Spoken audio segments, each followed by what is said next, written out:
Hey, what's going on, guys? Hope you're doing well. Hope you're able to get out and catch some fish. Again, I'm still going through baits. Excuse me, I just put some gum in. And I was thinking about some scenarios I was in last year. When you get on these community holes, let's say, places like Onada and Potomac and places like that and down south, of course, in Florida, where you have these big grass flats, just yards and yards and grass flat everywhere you can see. People pile in there where the fish are. You'll be 30 feet, sometimes even closer, and you'll have a dozen boats around you. And last year I was in a tournament, and I noticed people were throwing Senkos, a couple little creature baits things. You can actually see that's how close people do get in there, but everybody remains respectful for the most part. And the bite had slowed down, and they didn't want anything else, not even finesse worms. And when you're wanting something to go down in, make that good vertical fall to get down in them holes in in the grass where the fish are, that stick bait's hard to beat.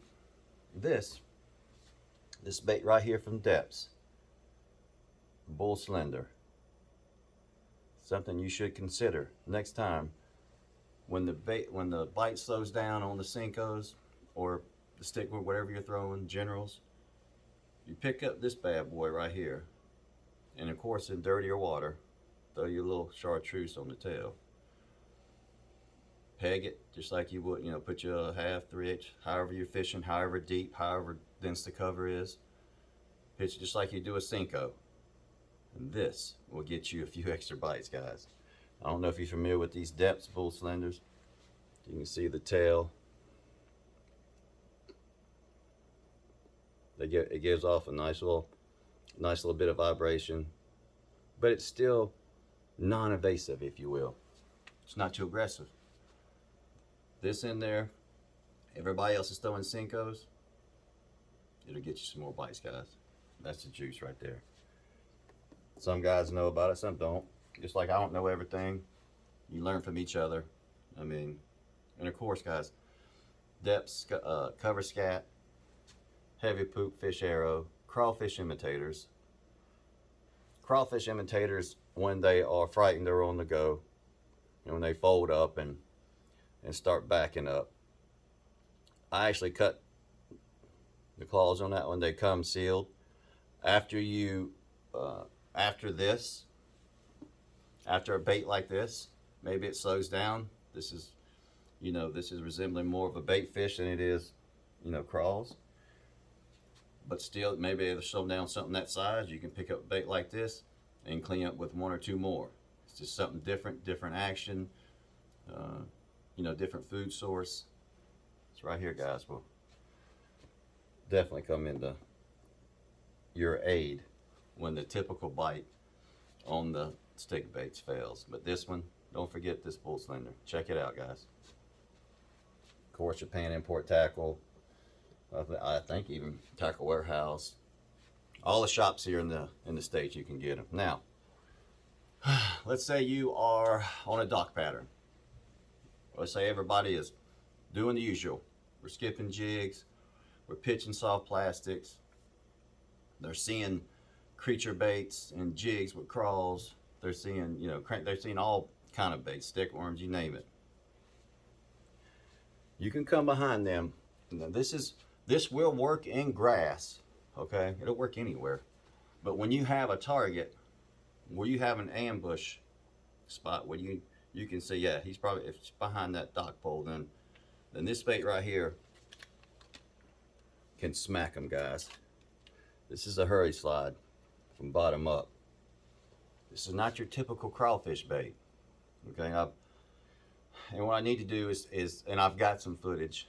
Some was lost last year, but I've got some footage of this bait I need to show on a upcoming video to you guys on the water. Of course, I want to show you how it works. But instead of your typical Texas rig where you go through the tail, through the head, and you pitch in there, this is a backslide technique. Okay, I want you to see how it's rigged up.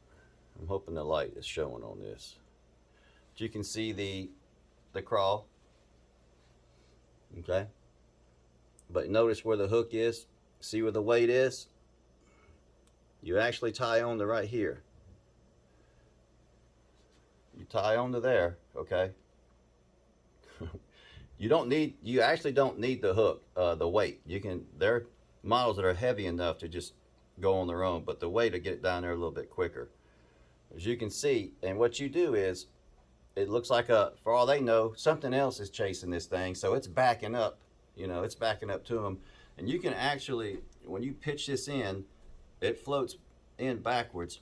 You can pop it and then drop your rod tip and it'll float. You just do it, boom, time after time, until you aggravate them into biting it or leaving the area.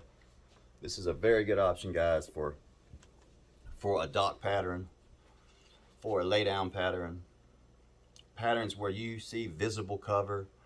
The water's up, so they're in there eating the bushes, North Carolina lakes, even Oklahoma out there. A bait like that, guys, especially if they're eating them crawls, and they've got plenty of colors. Plus, I doctor them up, bring you some markers. The Hurry Slide, guys. The Hurry Slide and the Hyper Amana that I showed you from Kasumi Design is another one that you should check out. I'm going to show you why, okay? And then why you should have both for this technique. Now, as you can see, and I've showed this bait, this is a killer bait, guys. Killer bait. Of course, you open up the crawls, okay, and you rig it just like I rigged that one. There's companies that make several hooks. I use decoy, okay. The 4/0 fits that one and this one. Actually, they got 2/0, 3/0, 4/0, but the switcher, and you can find these at again, Japan Import Tackle, Tackle Warehouse, Hookup Tackle. And the difference is this, guys, okay? If they want something with a little bit more movement, go with your Hurry Slide. It's got a little bit more meat. The claws are cupped so they catch the water, gives off some vibration. And when they don't want that much movement, pick you up a straight-legged one like this. I'll just go ahead and open it up. I like to cut them instead of just pulling them because these things are super soft. But pick you up a straight one like that, and that'll get you a couple more bites. It's still giving that profile of the defensive claws, yet in the backward movement. You can hit them, multiple times in the same spot. I'm not saying you're gonna hit the bullseye each time, but if you have a little 1 foot, area, even less, you can pop it. And when you get the hang of how to backslide, you'll be able to put a bait in an area multiple times.